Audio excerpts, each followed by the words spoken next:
Welcome to Sarada mission শিক্ষণ মন্দির। আজকে আমরা ক্লাস 10 এর জিওগ্রাফির বর্জ্য ব্যবস্থাপনার চ্যাপ্টার সম্পর্কে আলোচনা করব। তা দেখতে থাকো। প্রথমে বর্জ্য ব্যবস্থাপনার চ্যাপ্টার শুরু করার আগে একটা কথা বলে নিই। কি হচ্ছে যে বর্জ্য পদার্থ বলতে কি বোঝো সেইটা সম্বন্ধে আগে তোমাদের জানতে হবে, তাই তো? বর্জ্য পদার্থ কাকে বলে প্রথমেই গোটা সংজ্ঞাটা তো লিখে দেখানো আমার পক্ষে সম্ভব নয় বটে। তা আমি জাস্ট পয়েন্টগুলো লিখবো এবং আলোচনাটা করে নেবো। তোমরা টেক্সট বই দেখে অথবা তোমাদের সহায়িকা দেখে সেগুলো পড়বে। যদি কোনো অসুবিধা হয় শেষে আমার ফোন নাম্বার এবং সমস্ত কিছু ডিটেলস দেওয়া থাকবে, আলোচনা করে নিতে পারবে। ঠিক আছে? ওকে, দেখো বর্জ্য পদার্থ বলতে কি বোঝো?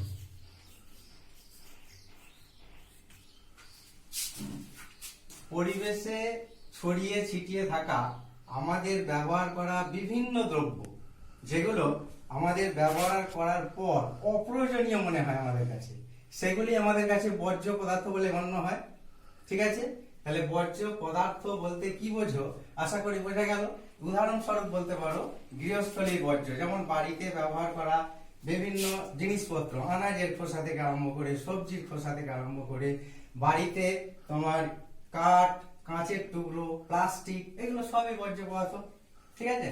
দু নম্বর এই চ্যাপ্টারে প্রশ্ন হচ্ছে, যেটা আমাদের মূল বিষয়, বর্জ্য ব্যবস্থাপনা বলতে কি বোঝো? তা দেখো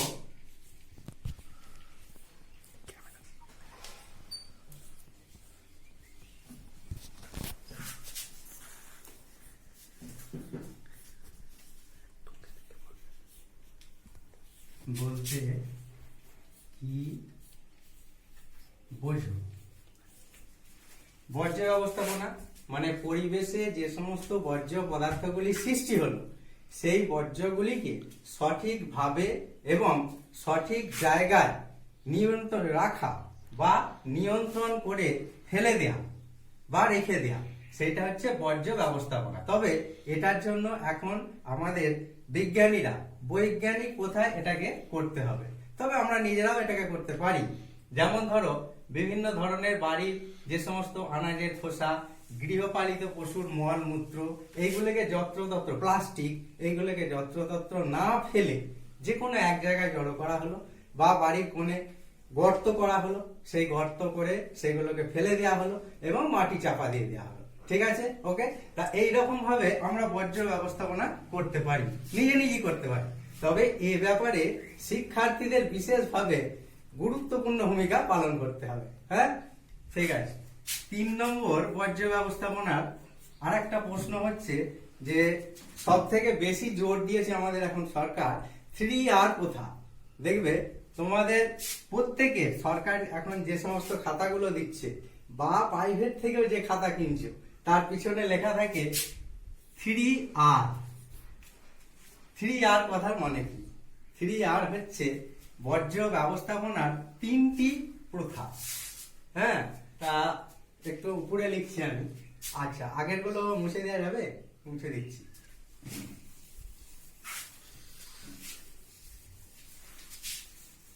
হ্যাঁ, তো বর্জ্য ব্যবস্থাপনার 3 নম্বর প্রশ্ন 3R। 3R কি? এটা অনেক সময় আবার এখন 4R হিসাবেও ব্যবহার হচ্ছে। 4R দুটি আলোচনা করব। 3R, 1 নম্বর আর অর্থাৎ প্রথম হচ্ছে রিডিউস।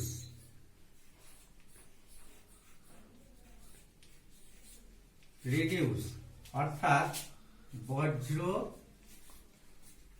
হ্রাস।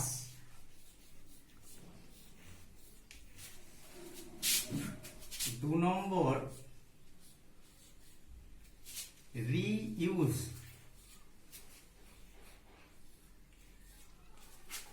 অর্থাৎ পুনঃ ব্যবহার। তিন নম্বর আর হচ্ছে রিসাইকেল।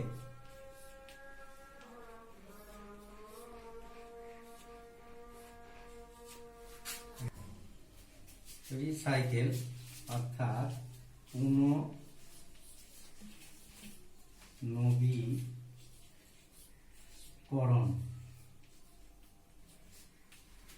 পুনর্নবীকরণ, রিসাইকেল অর্থাৎ পুনর্নবীকরণ।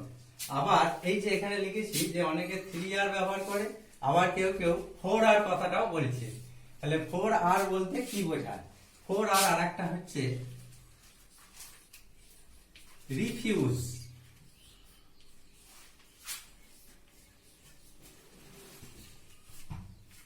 অর্থাৎ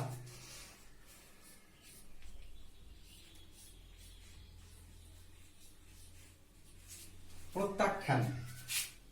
ঠিক আছে, তো এবার একটা একটা আলোচনা করা হচ্ছে। প্রথমে দেখো রিডিউস অর্থাৎ বর্জ্যের পরিমাণ হ্রাস। আমরা পরিবেশে এমন কিছু পদার্থ ব্যবহার করি যেগুলো না ব্যবহার করলেও চলে যায়, কিন্তু তার সত্ত্বেও আমরা ব্যবহার করি। অত্যন্ত দরকার ছাড়া সেগুলোকে আমরা ব্যবহার নাও করতে পারি, অর্থাৎ পরিবেশে বর্জ্যের পরিমাণ হ্রাস করতে পারি। দু নম্বর হচ্ছে রিইউজ অর্থাৎ পুনঃব্যবহার। পরিবেশে কোনো একটা বর্জ্য পদার্থকে আমরা ব্যবহার করি, কোনো একটা পদার্থকে আমরা ব্যবহার করলাম, কিন্তু ব্যবহার করার পরই সেটাকে আমরা ফেলে না দিয়ে পুনরায় সেটাকে ব্যবহার করতে পারি। যেমন ধরো আমরা থামস আপ, কোকোকোলা ইত্যাদির বোতল আমরা খেলাম, সেটাকে ফেলে না দিয়ে ওটাকে আবার জল খাওয়ার পাত্র বা ঘরে গৃহস্থলী তেল রাখার বোতল হিসেবে ব্যবহার করতে পারি। হলো, অথবা নারকেল তেলের ঠোঙাগুলোকে বা কৌটোগুলোকে অনেক সময় দেখবে কেউ ঘর সাজাবার ফুলদানি হিসেবে বানিয়ে দিল, তাহলে সেটা পরিবেশে বর্জ্যে আর একবার ব্যবহার করা হলো, তাই না? তাহলে বর্জ্যের পরিমাণ কমতে পারে এইভাবে। তিন নম্বর আর যেটা, সেটা হচ্ছে রিসাইকেল অর্থাৎ পুনর্নবীকরণ। পুনর্নবীকরণ মানে আমরা যে সমস্ত জিনিসগুলোকে নতুন হিসেবে বাজার থেকে কিনে নিয়ে এলাম এবং সেগুলোকে ব্যবহার করলাম, ব্যবহারের পর সেগুলোকে ফেলে না দিয়ে ওগুলোকে আবার বিভিন্ন বৈজ্ঞানিক প্রথায় নতুন করে ব্যবহারযোগ্য করে তুললাম। ঠিক আছে, সেটা হচ্ছে রিসাইকেল বা পুনর্নবীকরণ। এটাকে বোঝাতে গেলে উদাহরণ দিয়ে কি বলতে হবে? পুনর্নবীকরণ অর্থাৎ আমরা যে জিনিসগুলো ব্যবহার করলাম সেগুলোকে ফেলে দিলাম না, আবার নতুন করে সেগুলোকে বৈজ্ঞানিক প্রথায় তৈরি করে ব্যবহারযোগ্য করে তুললাম। যেমন ছেঁড়া কাগজপত্র, প্লাস্টিক, কাগজ, এগুলো কি করব? এগুলোকে আমরা দেখবেন বিক্রি করে দেওয়া হয়, অনেক সময় দেখবে এগুলো বিক্রি করে দেওয়া হয়। তারা আবার কি করে? ওগুলোকে নিয়ে গিয়ে কারখানায় নিয়ে গিয়ে গলিয়ে বা বিভিন্ন মেশিনারি প্রক্রিয়া সেগুলোকে আবার নতুন ব্যবহারযোগ্য জিনিসে পরিণত করে দেয়। ঠিক আছে, 4 নম্বর। এবার 4 নম্বর আর যেটা, সেটা হচ্ছে রিফিউজ অর্থাৎ আমরা যদি বর্জ্য পদার্থ হিসাবে, আমরা তো প্রত্যেকেই জানি যে এগুলো বর্জ্য সৃষ্টিকারী পদার্থ, তা সেইগুলোকে ব্যবহার না করে আমরা যদি অন্য জিনিস ব্যবহার করি, ধরো প্লাস্টিকের ব্যবহার করলাম না, তার জায়গায় কাগজের মোড়ক করলাম, নিয়ে এলাম বাড়িতে। কাগজ যেহেতু জৈব ভঙ্গুর পদার্থ, অর্থাৎ এগুলো জৈব ভঙ্গুর মানে কি না, মাটিতে সহজেই এগুলো মিশে যায়, অর্থাৎ পরিবেশে এগুলো বর্জ্য সৃষ্টি করে না। তো সেইগুলোকে আমরা যে প্লাস্টিক জাতীয় জিনিসকে প্রত্যাখ্যান করব, সেইটাকে বলা হবে রিফিউজ। ঠিক আছে, আশা করি এটা বুঝতে পেরেছো। এরপরে আমি যে প্রশ্নয় যাচ্ছি সেটা হচ্ছে, জায়গা তো কম, মুছে দিতে হচ্ছে। বর্জ্য পদার্থের একটা শ্রেণী বিভাগ, অর্থাৎ বর্জ্য পদার্থের শ্রেণী বিভাগ।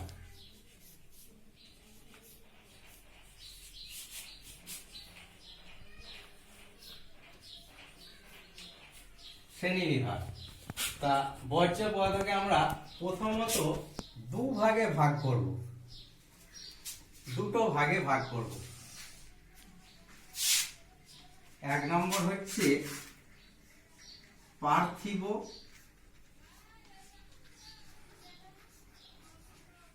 বৈশিষ্ট্য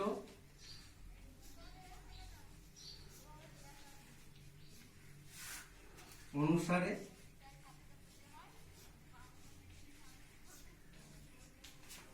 আর 2 নম্বর হচ্ছে বিষক্রিয়তা অনুসারে।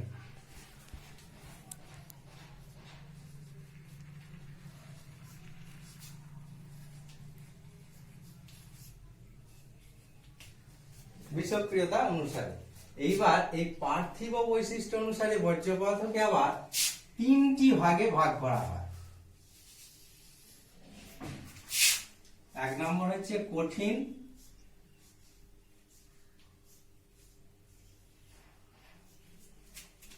2 নম্বর হচ্ছে তরল, 3 নম্বর হচ্ছে গ্যাসীয়।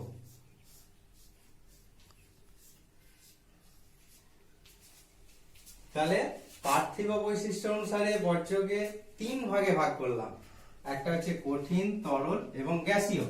এবার বিষক্রিয়তা অনুযায়ী 2 ভাগে ভাগ করা হয়। 1 নম্বর হচ্ছে বিষাক্ত,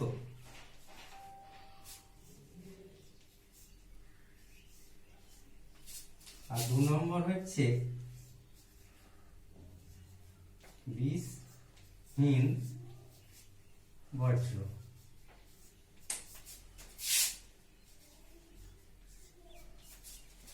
ঠিক আছে।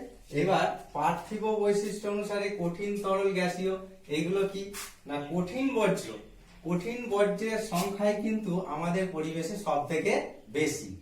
পরিবেশের যাবতীয় জিনিস, পরিবেশের যাবতীয় জিনিস বলতে বই পত্র থেকে আরম্ভ করে ছেঁড়া বই খাতা, তারপরে কাগজ, খবরের কাগজ, তারপরে হচ্ছে কাঁচ, প্লাস্টিক, এইগুলো সবই কঠিন বর্জ্যের অন্তর্গত। 2 নম্বর আছে তরল বর্জ্য। তরল বর্জ্য বলতে আমাদের বাড়ির গৃহস্থলীর যে পয় প্রণালীর জল, নর্দমা, ড্রেন ইত্যাদির জলগুলো হচ্ছে তরল বর্জ্য। বা সাবান, ডিটারজেন্ট দিয়ে আমরা যে সমস্ত ধোয়া মাজা করি, বাসন ধোয়া জল থেকে শুরু করে জামা কাপড় কাচ থেকে, সেই সমস্ত তরলগুলি হচ্ছে কি না তরল বর্জ্য পরিবেশে। এছাড়া কলকারখানা থেকে নির্গত তরল পদার্থ, সেইগুলো কিন্তু আমাদের যে সাগরে বা নদীতে মিশে যাচ্ছে অনবরত, সেইগুলো হচ্ছে তরল বর্জ্যের অন্তর্গত। আর গ্যাসীয় বর্জ্য কি? গ্যাসীয় বর্জ্য যেমন আমাদের পরিবেশে যে সমস্ত গ্যাসীয় উপাদান আছে, সেই গ্যাসীয় উপাদানগুলোকে এই গ্যাসীয় বর্জ্য মিশে গিয়ে তাদের উপাদানে হেরফের ঘটিয়ে দেয়। কিরকম না গ্যাসীয় বর্জ্যগুলো আমাদের যেমন গৃহস্থলী রান্নার ধোঁয়া, ঠিক আছে, কলকারখানার ধোঁয়া, যানবাহনের ধোঁয়া, এইগুলো হচ্ছে আমাদের গ্যাসীয় বর্জ্যের অন্তর্গত। এরপর আসছে আমি বিষক্রিয়তা অনুযায়ী যে 2 ভাগে আমি বর্জ্যকে ভাগ করেছিলাম সেইটা। 1 নম্বর কি বিষাক্ত বর্জ্য। বিষাক্ত বর্জ্য হচ্ছে পরিবেশের মারাত্মক ক্ষতি করে। এটা কিভাবে হতে পারে না আমাদের কৃষি ক্ষেত্রে ব্যবহৃত বিভিন্ন রাসায়নিক কীটনাশক পদার্থ, এগুলো কৃষি ক্ষেত্রে যে পরিমাণ ব্যবহার করা উচিত তার থেকে আমরা আজকালকার দিনের যে অতিরিক্ত ফলন পাওয়ার লোভে ব্যবহার করে দিই। তার ফলে কি হয় মাটির উর্বরতা যেমন নষ্ট হয়, তেমনি মাটিতে অর্থাৎ উদ্ভিদ এগুলো সমস্তটা খেতে পারে না, পরিবেশে ফিরিয়ে দেয়। তার ফলে সেটা নেবে কে? পুকুর, বৃষ্টির জলের সময় সেগুলো পুকুর, নদীতে মিশে গিয়ে জলটাকে দূষিত করে আমাদের পরিবেশকে বিষাক্ত করে তুললো। এরপর হচ্ছে বিষহীন বর্জ্য। বিষহীন বর্জ্যটা কি না পরিবেশে এমন কিছু বর্জ্য আছে যেগুলো ব্যাকটেরিয়া ক্রিয়ার দ্বারা আপনা আপনি নষ্ট হয়ে যায়। ঠিক আছে, যেমন উদ্ভিদের পাতা, ফল, এগুলো মাটিতে পড়লো, মাটিতে পড়ে মাটির উর্বরতা বাড়িয়ে দেয় কিন্তু মাটির কোনো ক্ষতি করে না। এটা হলো বিষহীন বর্জ্য। বোঝা গেছে? তাহলে এখানে বর্জ্য পদার্থের শ্রেণী বিভাগের যদি এইটা সাধারণত বর্জ্য ব্যবস্থাপনা থেকে কোন রকম 5 নম্বর প্রশ্ন আসে না মাধ্যমিকে। কি প্রশ্ন আসে? এখানে প্রশ্ন আসে 3 নম্বর অথবা 2 এবং শর্ট টাইপ 1 নম্বরে তো আসে। 5 নম্বরে কোনো বড় প্রশ্ন থাকে না এই চ্যাপ্টার থেকে। তা তোমাদের এই যে প্রশ্নগুলো এই যে আলোচনা করলাম, এইটা বড় প্রশ্ন ঠিকই, 5 নম্বরের মতনই অ্যান্সার হবে, কিন্তু এর মার্ক থাকবে 3।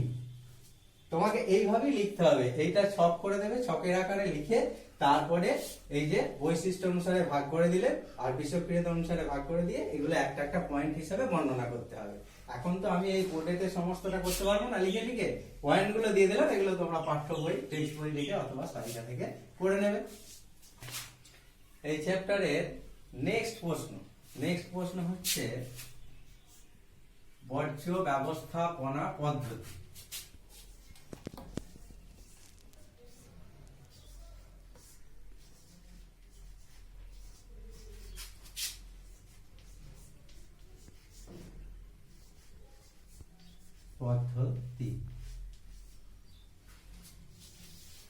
বর্জ্য ব্যবস্থাপনা করব কিভাবে, সেই পদ্ধতিটা আমাদের জানতে হবে। তা আমি আগেই যে ডিস্ট্রিবিউটটা করে দিলাম যে কঠিন, তরল এবং গ্যাসীয়। এবার এই বর্জ্যগুলো কিভাবে এদের ব্যবস্থাপনা করব, মানে সঠিক জায়গায় প্রতিস্থাপিত করব।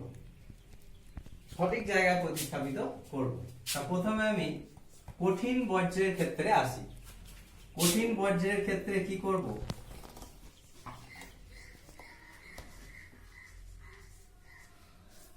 কঠিন বর্জ্যের ক্ষেত্রে কি করব?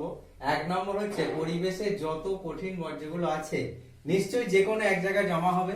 সেই জমাকৃত বর্জ্য থেকে ওগুলোকে, সমস্ত বর্জ্য, আমরা তো কেউ বাড়িতে বেছে বেছে ফেলি না, যে প্লাস্টিকের টুকরো, কাগজের টুকরো, টিন ভাঙা, কাঠের টুকরো, এগুলো বেছে বেছে ফেলি না, সেগুলো আমরা এক জায়গায় দিয়ে দিলাম। ঠিক আছে, তো সেইগুলোকে কি করতে হবে? 1 নম্বর হচ্ছে পৃথকীকরণ।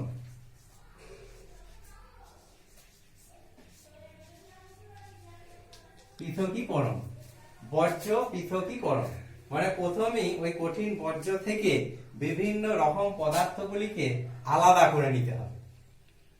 2 নম্বর হচ্ছে ল্যান্ডফিল।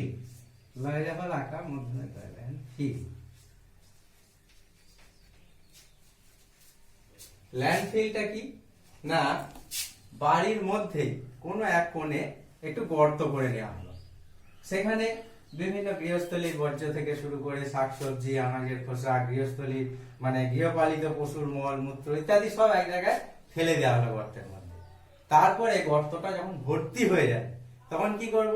সেটাকে মাটি চাপা দিয়ে দেওয়া হবে। এইবার মাটি চাপা দিলে কি হবে?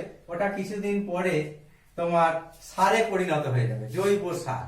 অথবা এইটার সঙ্গে, ল্যান্ডফিলের সঙ্গে তোমরা পরবর্তী আমি যে পয়েন্ট আলোচনা করছি কম্পোস্টিং, 1 মিনিট, দুটো পয়েন্ট আমি একসঙ্গে বলে দিচ্ছি।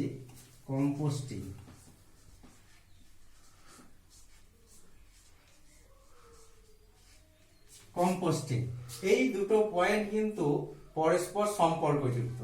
ল্যান্ডফিলের পরের স্টেপই হচ্ছে কিন্তু কম্পোস্টিং। যখনই মানে গর্তটা ভরাট হয়ে গেল, এবার গর্তের মধ্যে কি হবে? বিভিন্ন ব্যাকটেরিয়া, জীবাণু ক্রিয়া করে ওগুলোকে ভেঙে ফেলবে। ভেঙে ওগুলো একটা জৈব সারে পরিণত হবে। জৈব সারে পরিণত হলেই সেটা কি করব? তখন আমরা অনেক সময় ওখান থেকে তুলে নিয়ে আমরা কৃষি জমিতে ওটাকে দিয়ে দিতে পারি, বা পুকুরে মাছেদের খাদ্য হিসেবে অনেক সময় দেয়া হয়ে থাকে। কম্পোস্টিং। তাহলে কঠিন বর্জ্যগুলোকে আমরা কিভাবে ব্যবস্থাপনা করব না, প্রথমেই ওটা থেকে পৃথকীকরণ করে নিতে হবে, মানে অর্থাৎ পৃথক করে নিতে হবে। কাঁচ, কাঠ, কাগজ এগুলোকে সব আলাদা করে নিতে হবে। 2 নম্বর ল্যান্ডফিল। ল্যান্ডফিল কি না, যে বললাম বাড়ির মধ্যে গর্ত করে নিয়ে সেখানে এই বর্জ্য, পরিবেশে আবর্জনা, নোংরা যা কিছু আছে ওখানে ফেলে দিলাম, ফেলে দিয়ে সেগুলোকে ল্যান্ডফিল হলো। 3 নম্বর হচ্ছে কম্পোস্টিং, ওর সঙ্গে সম্পর্কযুক্ত, অর্থাৎ এটাকে দীর্ঘদিন ধরে, এটাকে বাড়ির মধ্যে করে না, অনেক সময় এটা বাড়ির বাইরে করা হয়। কম্পোস্টিং একটু বড় জায়গা জুড়ে করা হয় আর কি, তো সেইটাকে কম্পোস্টিং বলা হয়। এই সম্পর্কে আরেকটা জিনিস বলা যেতে পারে, যেটা হচ্ছে তোমার স্যানিটারি ল্যান্ডফিল। অর্থাৎ স্যানিটারি ল্যান্ডফিল কি না, এইটা ল্যান্ডফিল করার সময় আমরা যেমন বর্জ্যগুলোকে একবারে দিয়ে ভর্তি করে দিলাম গর্তটা, এই ক্ষেত্রে কি করা হয়? স্যানিটারি ল্যান্ডফিলের ক্ষেত্রে মানে একটা স্তর বর্জ্য দিয়ে ভর্তি হয়ে গেল, দ্বিতীয় স্তর আমরা মাটি চাপা দেব, তারপরে স্তরে আবার আমরা বর্জ্য ফেলবো এবং সর্বশেষে আবার মাটি দিয়ে উঁচু করে দেবো। এইটা হচ্ছে স্যানিটারি ল্যান্ডফিল। অনেক সময় প্রশ্ন পড়ে 2 নম্বরে যে স্যানিটারি ল্যান্ডফিল কি, তখন আমরা ঘাবড়ে যেতে পারি যে ল্যান্ডফিল পড়েছি, স্যানিটারি ল্যান্ডফিলটা কি? তো ঠিক আছে, এটা হলো স্যানিটারি ল্যান্ডফিল। তাহলে কঠিন বর্জ্য ব্যবস্থাপনা সম্পর্কে এটা হলো। এরপর আমি আসছি কঠিনের পর তরল বর্জ্য। 2 নম্বর হচ্ছে তরল।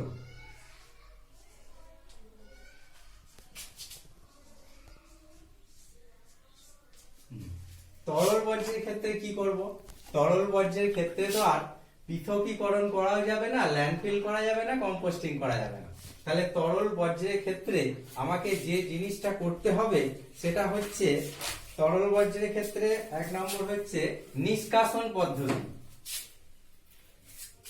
এটাকে বলা হয় নিষ্কাশন।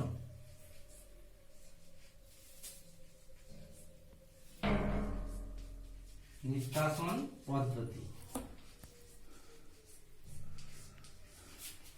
নিষ্কাশন পদ্ধতিতে আমরা কিভাবে করব না, এইটা হচ্ছে আমাদের বাড়িতে এই তরল বর্জ্যটাকে কিন্তু নিষ্কাশন অর্থাৎ নিষ্কাশন পদ্ধতি ব্যবহার করতে পারবো না। এটা হচ্ছে বড় বড় শিল্প কারখানা। এরা কি করে, মানে দূষিত তরল পদার্থগুলোকে সরাসরি সমুদ্রে বা নদীতে না ফেলে কি করতে হবে, ওটা একটা মেশিন আছে, সেই মেশিন অর্থাৎ একটা বিরাট আকারের পাত্র আছে, একটা বিরাট আকারের পাত্র, সেখানে এসে তরল বর্জ্যগুলো পাইপলাইনের মাধ্যমে জমা হবে।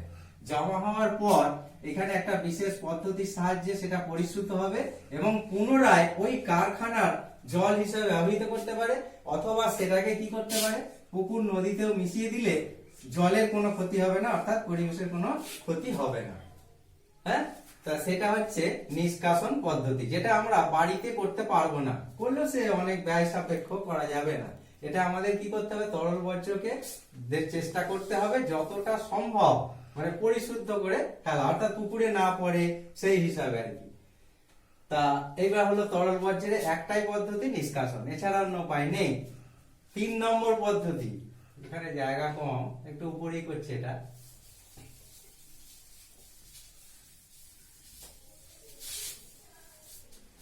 3 নম্বর হচ্ছে গ্যাসীয়। গ্যাসীয় বর্জ্য ব্যবস্থাপনা করা উচিত।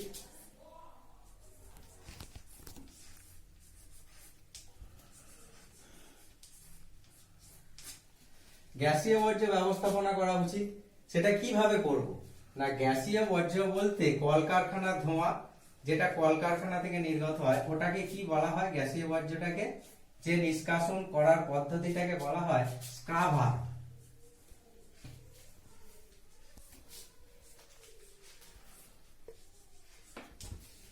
গ্যাসীয় বর্জ্য গ্যাসীয় বর্জ্য পৃথকীকরণ অর্থাৎ গ্যাসীয় বর্জ্য ব্যবস্থাপনার পদ্ধতিকে বলা হয় স্ক্রাবার।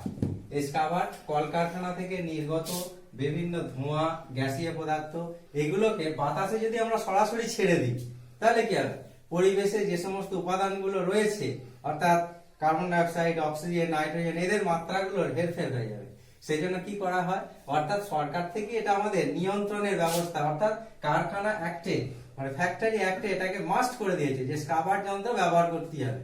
তো সেটা কি করবে না, এই স্ক্রাবারের মধ্য দিয়ে যদি ওই মানে ধোঁয়াটা যায়, ধোঁয়াটা কি হবে, পরিশুদ্ধ হয়ে বাতাসে চলে আসবে, যেটা বাতাসের উপাদানগুলোর কোনো হেরফের করবে না এবং পরিবেশের মধ্যে কোনো রকম প্রভাব ফেলবে না, অর্থাৎ পরিবেশের বাস্তুতন্ত্রে কোনো রকম বিঘ্নিত হবে না। তাহলে এখানে বর্জ্য ব্যবস্থাপনা কিভাবে করা হবে, 3টে পয়েন্ট, কঠিন, তরল এবং গ্যাসীয়, 3টে বোঝানো হলো। এবার এটা আমি তো এখানে লিখে লিখে কোনোটা ব্যবস্থা করতে পারবো না বোর্ডের মধ্যে, এটা বুঝিয়ে দিলাম। এবার তোমরা পাঠ্য বই অথবা সহায়িকা থেকে করে নেবে, পরে আমার সঙ্গে যোগাযোগ করতে পারো। প্রথমেই আমি লিখছি যেটা পয়েন্ট করতে হবে, 1 নম্বর হচ্ছে কম বর্জ্য উৎপন্ন। এটা করো, কম বর্জ্য উৎপন্ন। 1 নম্বর হচ্ছে কম বর্জ্য উৎপন্ন। কিভাবে না, আমরা শিক্ষার্থীরা বিদ্যালয়কে কিভাবে পরিচ্ছন্ন রাখবো সেদিকে সচেতন থাকতে হবে। বিদ্যালয়কে কিভাবে পরিচ্ছন্ন রাখবো, অর্থাৎ আমরা অনেক সময় পুরনো কাগজপত্র থেকে আরম্ভ করে যত্রতত্র ফেলে দিলাম, হ্যাঁ, টিফিন খেয়ে কাগজগুলো ফেলে দিলাম, যেখানে সেখানে ফেলা যাবে না, নির্দিষ্ট ডাস্টবিনের ব্যবস্থা করে সেখানে ফেলবো।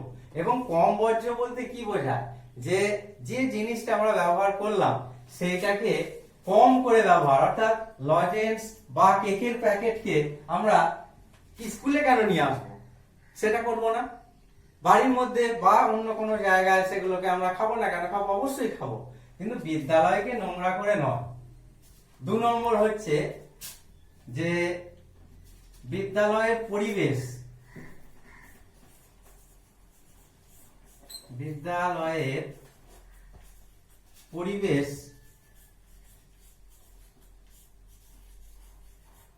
পরিচ্ছন্ন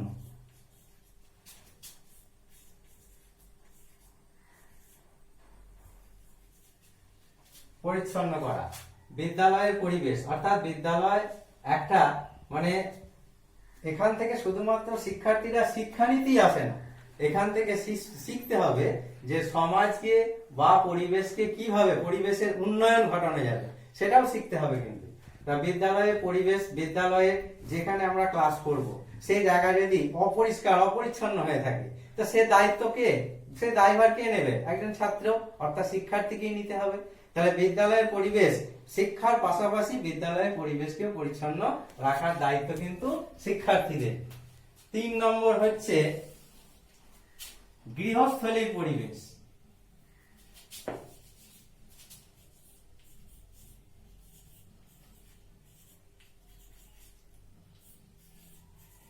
গৃহস্থলীর পরিবেশ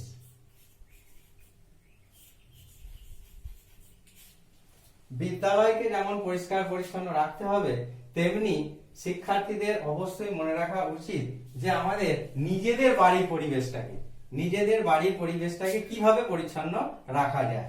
এই সঙ্গে আর একটা বিষয় যে বাড়িতে যারা নবীন সদস্য রয়েছে অর্থাৎ কনিষ্ঠ সদস্য, তাদেরকেও এ বিষয়ে বড়দের কি দায়িত্ব নিতে হবে শেখানো, যে কিভাবে বাড়ি নোংরা করা যাবে না, বাড়ি পরিষ্কার পরিচ্ছন্ন রাখা যাবে, এইগুলো সবই দায়িত্ব কিন্তু ওদের নিতে হবে। আর 4 নম্বর আর একটা হচ্ছে সেমিনার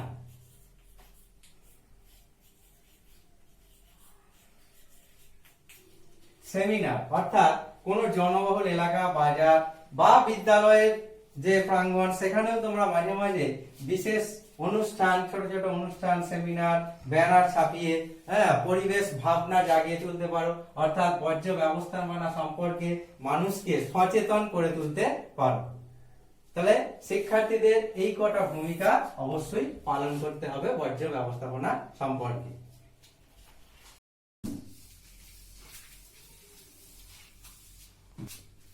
এই চ্যাপ্টারের আরেকটি গুরুত্বপূর্ণ প্রশ্ন, ভাগীরথী হুগলি নদীর উপর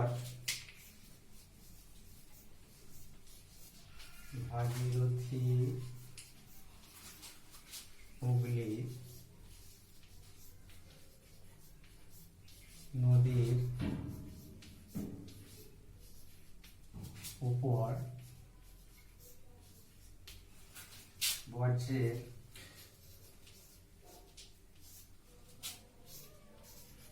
প্রভাব।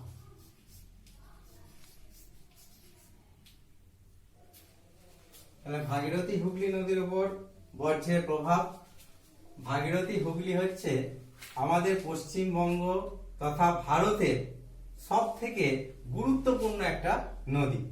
তা এই নদীর উপর প্রতিনিয়ত বিভিন্ন রকম বর্জ্য পদার্থ মেশার ফলে এই নদী দিনকে দিন দূষিত হয়ে পড়ছে। এই নদীর নাব্যতা হ্রাস পাচ্ছে, নদীর জলের পরিমাণ অর্থাৎ নদীর জলের প্রকৃতির পরিবর্তন ঘটছে এবং জলজ প্রাণীর বা জলজ বাস্তুতন্ত্রেও বিঘ্নিত হচ্ছে। সেইগুলোকে এইভাবে আমি বর্ণনা করে দিচ্ছি। 1 নম্বর হচ্ছে জলের প্রকৃতির পরিবর্তন।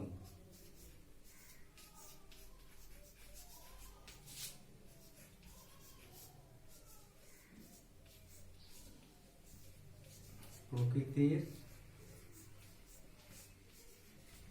পরিবর্তন। ভাগীরথী হুগলি নদীর তীরে দুপাশে প্রচুর শিল্প কারখানা আছে। তাই এই শিল্প কারখানাগুলি থেকে প্রতিনিয়ত দূষিত মানে আবর্জনা যুক্ত জল নদীতে প্রতিনিয়ত মিশছে।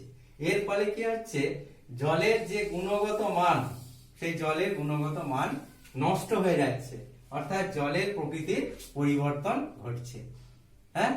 2 নম্বর পয়েন্ট হচ্ছে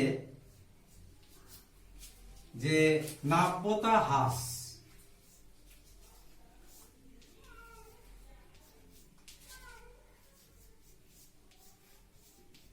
নাব্যতা হ্রাস, বিভিন্ন পদার্থ অর্থাৎ বর্জ্য পদার্থ এই নদীতে নিক্ষিপ্ত হওয়ার ফলে দিনকে দিন কি হচ্ছে না এই নদীর নাব্যতা হ্রাস পাচ্ছে, অর্থাৎ গভীরতা কমে যাচ্ছে দিন দিন। তার ফলে কি হচ্ছে যে ভাগীরথী হুগলি নদীতে আগে যে সমস্ত জাহাজগুলো প্রবেশ করত, এখন সেই জাহাজ প্রবেশ করতে পারছে না গভীরতা কমের জন্য। তো এগুলো কি জন্য হচ্ছে না ভরাট হয়ে যাচ্ছে, ভরাট হয়ে গিয়ে নদী গর্ভে ওই সমস্ত আবর্জনা বা অবাঞ্ছিত পদার্থগুলো পড়ছে, তার ফলে নদীর জলের গভীরতা কমে যাচ্ছে। হ্যাঁ, 3 নম্বর কি? 3 নম্বর হচ্ছে জলজ বাস্তুতন্ত্র, জলজ বাস্তুতন্ত্র নষ্ট হচ্ছে।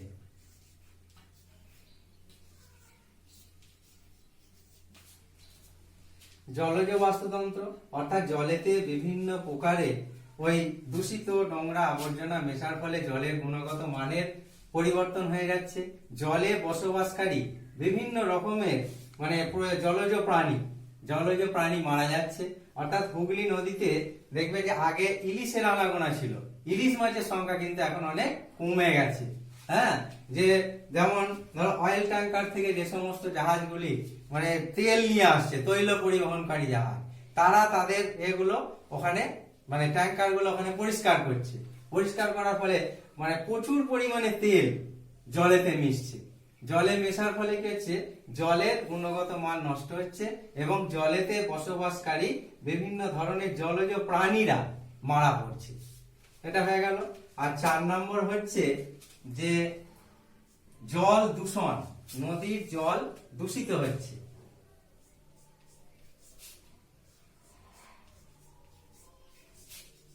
নদীর জল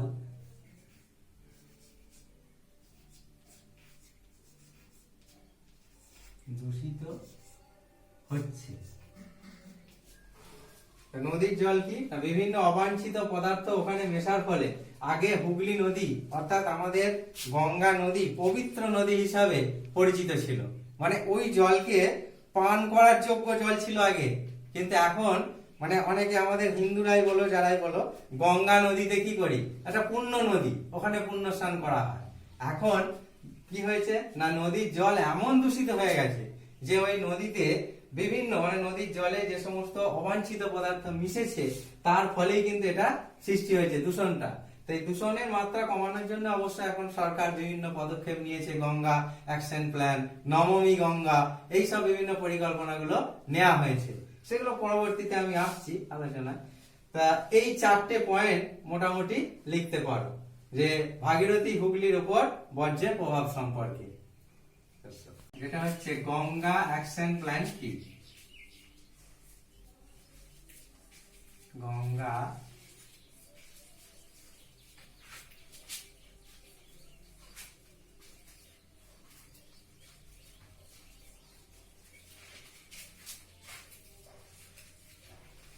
গঙ্গা অ্যাকশন প্ল্যান কি না গঙ্গা অ্যাকশন প্ল্যান হচ্ছে ভারতের অন্যতম এবং দীর্ঘতম নদী হচ্ছে গঙ্গা।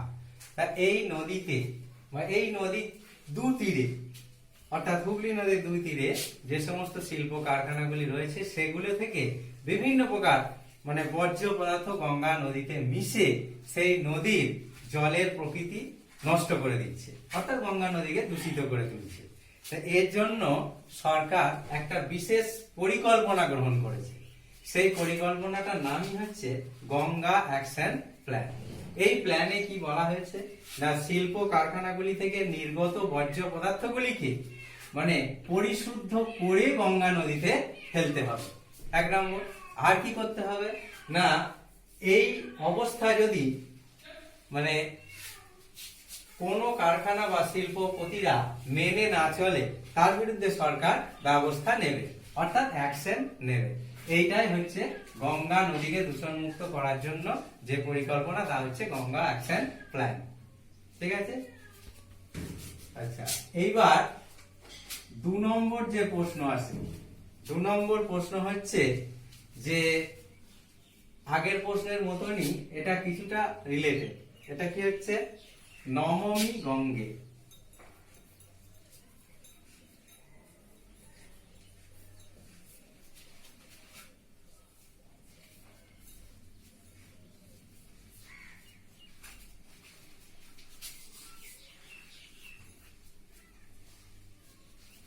না গঙ্গা নদীকে, অর্থাৎ প্রাচীন কালে আমরা কি করতাম না নদীকে মায়ের মতো পুজো করতাম।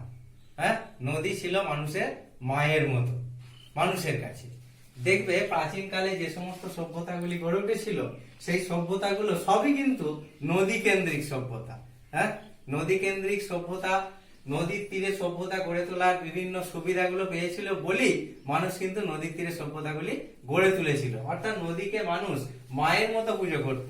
এখন সেই মা যদি দিন দিন দূষিত হতে থাকে, অর্থাৎ কলুষিত হতে থাকে, তাহলে কি হবে না আমাদের জন্মের অস্তিত্ব আস্তে আস্তে নষ্ট হয়ে যাবে, আমাদের সভ্যতা বিলুপ্ত হতে থাকবে। সেই জন্য এই গঙ্গা নদীকে ওই একই ব্যাপার, অ্যাকশন প্ল্যানের মতোই, যে পুজো করা স্বরূপ গঙ্গা নদীকে তুমি ব্যবহার করো। অর্থাৎ গঙ্গা নদীর জলে কোন রকম অবাঞ্ছিত পদার্থ ফেলবে না। হ্যাঁ, এই যে পরিকল্পনা, সেইটাই হচ্ছে নমামি গঙ্গে পরিকল্পনা। এই পরিকল্পনা কিন্তু আমাদের মানে শুধুমাত্র যে এই গঙ্গা অ্যাকশন প্ল্যানের মতো মানুষকে জোর দিয়ে করানো সেটা নয়। এটা কি হবে না সমাজকে সচেতন হতে হবে এবং মানুষকে সচেতন হতে হবে এই পরিকল্পনাকে বাস্তবে রূপদান করার জন্য। আচ্ছা, এবার 3 নম্বর যে প্রশ্নটা আসছে সেটা হচ্ছে স্যানিটারি ল্যান্ডফিল কি?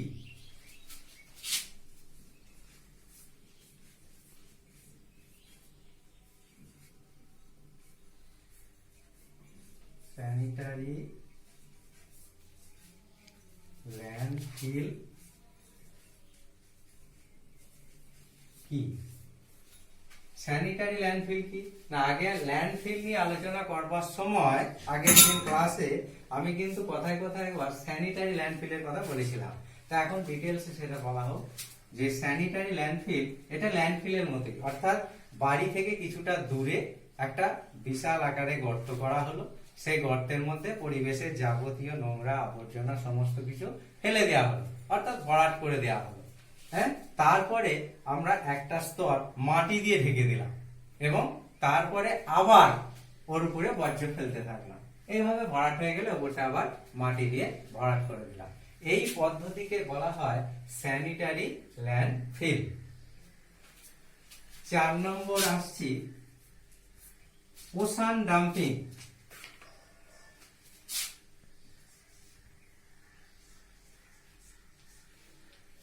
ওশান ডাম্পিং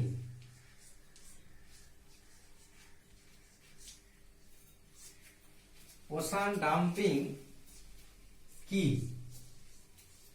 ওশান ডাম্পিং কি না বর্জ্য পদার্থগুলিকে সঠিক জায়গায় প্রতিস্থাপিত করার জন্য উন্নত দেশগুলো, অর্থাৎ প্রথম সারির যে সমস্ত দেশ, তারা কি করে না গভীর সমুদ্র, অর্থাৎ সমুদ্রের তীর থেকে প্রায় 300 কিলোমিটার দূরে এবং 10,000 কিমি গভীরতায় বর্জ্য পদার্থগুলিকে নিক্ষেপ করে আসে। হ্যাঁ, এটা হচ্ছে ওশান ডাম্পিং পরিকল্পনা। এই পরিকল্পনার ফলে কিন্তু যে যত্রতত্র মানে আমাদের মতো যে সমস্ত উন্নয়নশীল দেশ, সেই উন্নয়নশীল দেশগুলো এই পরিকল্পনা এখনো ব্যবহার করতে পারেনি, যেটা করেছে আমাদের প্রথম সারির দেশগুলো। এটা হচ্ছে ওশান ডাম্পিং প্ল্যান বা পরিকল্পনা। 5 নম্বর চিকিৎসা সংক্রান্ত বর্জ্য।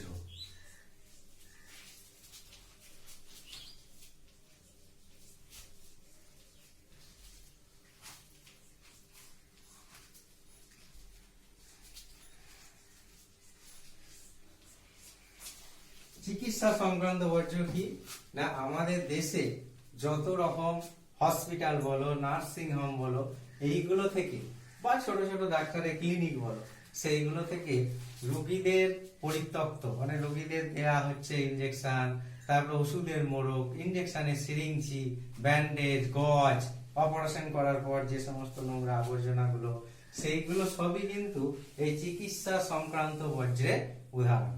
তাই চিকিৎসা সংক্রান্ত বর্জ্যগুলো পরিবেশে ব্যাপক পরিমাণে ক্ষতি করতে পারে। কিরকম ক্ষতি না যে সমস্ত বর্জ্য, অর্থাৎ ধরো ইনজেকশনের সিরিঞ্জ, এটা মাটিতে পড়লে কোনোদিনই মিশবে না বা নষ্ট হবে না। ইনজেকশনের সিরিঞ্জ, তারপরে ওষুধের খালি বোতল বা শিশি, এগুলো পরিবেশে মিশে যাবে না। তো এই সমস্ত বর্জ্যের ক্ষেত্রে এবং অপারেশন রোগী বা অপারেশন রোগীদের তোমার গজ, ব্যান্ডেজ, তুলো, রক্তমাখা, এই সমস্ত জিনিসগুলো যেগুলো অপারেশনের পর মানে আমাদের বাতিল হয় আর কি অঙ্গগুলো, সেই সমস্ত গুলো পরিবেশে বিভিন্ন রকমের রোগ ছড়াতে পারে। তাই চিকিৎসা সংক্রান্ত বর্জ্য নিয়ন্ত্রণ অবশ্যই প্রয়োজন। 6 নম্বর প্রশ্ন, 6 নম্বর হচ্ছে তেজস্ক্রিয় বর্জ্য।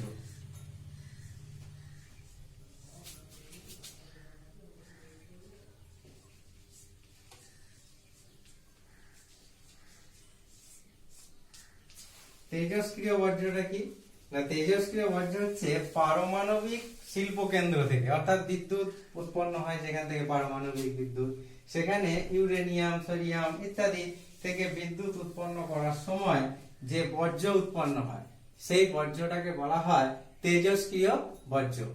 তেজস্ক্রিয় বর্জ্য পরিবেশের উপরও বিভিন্ন রকমের প্রভাব ফেলতে পারে। হ্যাঁ, তা এই প্রভাব থেকে রক্ষা করা কিন্তু আমাদের রক্ষা করার জন্য যে সমস্ত শিল্প কারখানাগুলো রয়েছে তাদের কি এ বিষয়ে সহযোগিতা করতে হবে। যদি তোমাদের ভিডিওটা বুঝতে কোনো অসুবিধা থাকে তবে কমেন্ট করবে, আর যদি ভিডিওটা ভালো লেগে থাকে তবে লাইক এবং শেয়ার করবে। আর পরবর্তী চ্যাপ্টার অর্থাৎ পরবর্তী দিন বায়ুমণ্ডল চ্যাপ্টারকে দেখতে হলে সাবস্ক্রাইব করো চ্যানেলটিকে এবং বেল আইকন প্রেস করো।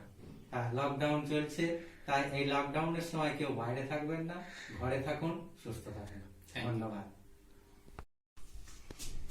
আচ্ছা, নেক্সট আর একটা অতি গুরুত্বপূর্ণ প্রশ্ন, বর্জ্য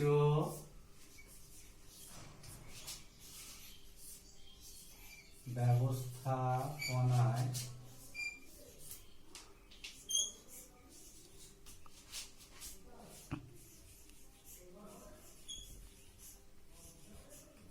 শিক্ষার্থীদের ভূমিকা।